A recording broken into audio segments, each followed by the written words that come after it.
Até os 20 anos de idade, mais de 10% dos homens apresentam algum sinal de queda de cabelo. Aos 50 anos, metade deles pode apresentar algum grau de calvície.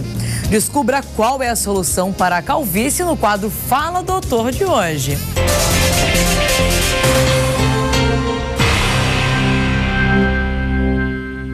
A seguir, no quadro Fala Doutor, nós vamos trazer a solução para a queda de cabelo e calvície.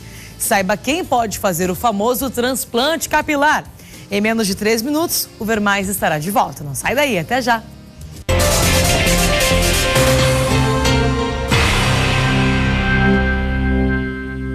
Falando em saúde, vamos para o nosso quadro Fala Doutor. Olha, para a maioria das pessoas que sofrem com a calvície, a autoestima está em jogo, principalmente em casos mais graves. Esse é o assunto do nosso quadro de hoje.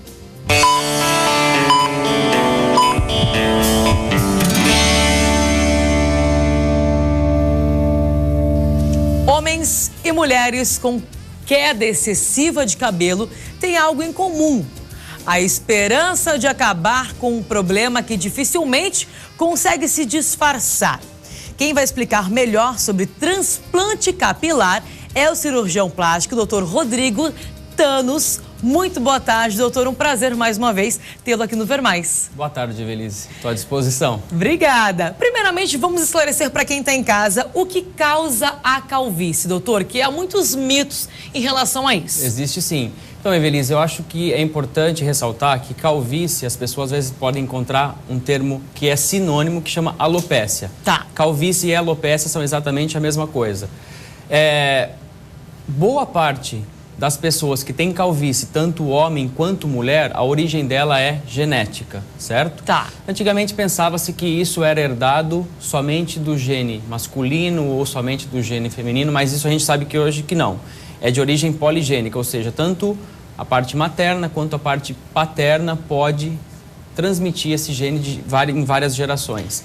E o restante, uma pequena porção das pessoas que têm calvície, existem causas como doenças autoimunes, hipotiroidismo ou hipertiroidismo, cistos no ovário, desbalanços hormonais causados por algum outro fator. E isso é muito importante para direcionar o tratamento. Primeiro diagnostica, depois a gente tem um direcionamento do tratamento. Então, se não for doenças que aí teria que ser tratados com os analgésicos, né, os medicamentos, existe também o transplante capilar. Sim, existe o transplante capilar. E quem pode fazer? Em que circunstância? Uma vez diagnosticado que a pessoa possua calvície androgenética, e nas mulheres a gente tem um outro termo que chama alopécia do padrão feminino, certo? Certo. Então, está bem estabelecido as áreas calvas, ou seja, a área que apresentou a queda. Então, a partir daí, a gente determina a área doadora, que geralmente é na região posterior da cabeça e lateral. Tá. Essa área doadora é separada em unidades foliculares, que são as raízes, e é feito o transplante de unidade por unidade para as áreas calvas. O que é muito comum, que a gente presencia dia a dia em nossos consultórios, é que existe uma desproporção da área doadora para a área calva, ou seja, a pessoa espera muito essa calvície avançar, porque nós sabemos que a boa parte das calvícies ela tem caráter evolutivo, né? Dificilmente ela tem uma estabilidade. Então, a pessoa espera muito, aí gera uma área calva muito grande, o que não há área doadora suficiente. Então, isso acaba sendo as nossas limitações. Então, a calvície não tem cura? Ela pode ter controle, certo? Então, a gente tem como intervir no ciclo da calvície. Existem medidas medicamentosas e não medicamentosas para que reduza a evolução, pelo menos o tempo de evolução. Isso é cientificamente comprovado. E depois do transplante, alguns cuidados devem ser seguidos? Devem ser seguidos. Existem os cuidados de pós-operatório, porque o transplante capilar é uma cirurgia. Tá. Então, existem os cuidados pós-operatórios inerentes à cirurgia e existem também os cuidados com relação à calvície em si. Quais cuidados? Evitar com que ela evolua, evitar com que as áreas calvas tornem-se cada vez maiores. E isso a gente ver que as pessoas, como outros hábitos de vida, higiene pessoal, cuidar dos dentes diariamente, elas estão incorporando cada vez mais isso no seu dia a dia, porque esse tratamento, esses cuidados são diários. Existe alguma solução ao que a gente possa fazer esse tratamento não somente com o transplante capilar? Algum tipo de tratamento? Sim, existe o tratamento medicamentoso e não medicamentoso, existem tratamentos com laser. O que a gente coloca em prática são tratamentos que têm evidência científica, certo? Existem isso é muito importante. É verdade, então, isso é importante você falar. Então, às vezes, nos meios de divulgação, nos veículos, na internet, é muito importante que as pessoas tenham consciência que se esse tratamento tem um fundamento, um fundamento científico. Isso é muito importante, porque é muito frustrante a pessoa acreditar naquilo. Meu colega usou, funcionou. Isso não é ciência. Então, é muito importante buscar um profissional para que realmente ele coloque em prática o que já está comprovado. A questão da cirurgia do transplante capilar, ela é uma cirurgia demorada? Como é que é feito isso? Não, Evelise, ela é uma cirurgia longa, por quê? Porque envolve vários passos no mesmo procedimento. Tá. Inicia-se a cirurgia retirando a área doadora, que é a região onde vai fornecer as unidades foliculares. Após o fechamento dessa área doadora, existe uma equipe que faz a separação das unidades.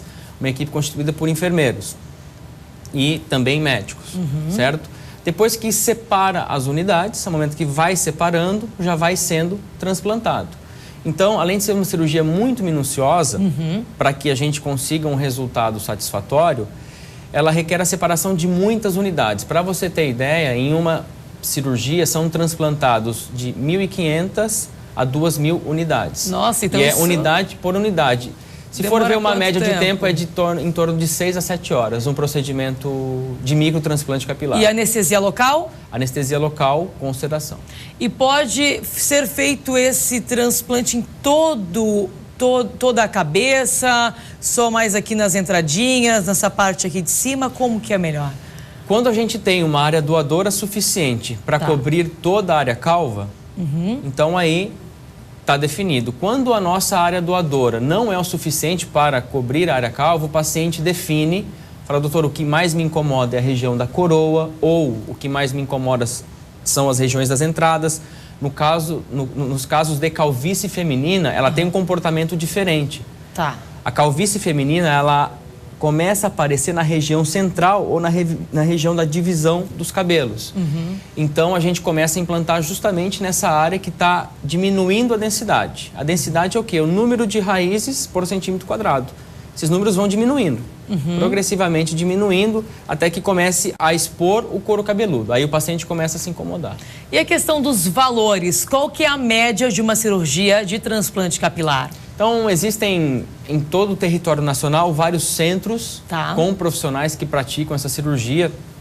Existe uma média, a gente está frequentemente em congressos, conversando com colegas, é uma cirurgia que varia entre 6, 7 mil reais até 20, 25 mil reais, dependendo do centro, da estrutura que as pessoas praticam. Vale a pena, né, doutor? Cirurgia. Sim, hoje em dia a gente sabe que a evolução do que era transplante passou para microtransplante. Comparado à década de 90, que essa cirurgia já era realizada, antigamente transplantavam-se os plugs, ou seja, cada enxerto tinha 20, 25, até 30 raízes. Ficou, acho que as pessoas conhecem como o famoso cabelo de boneca. Olha só. Então, hoje em dia, qual foi a evolução? Separação em unidades, é unidade por unidade.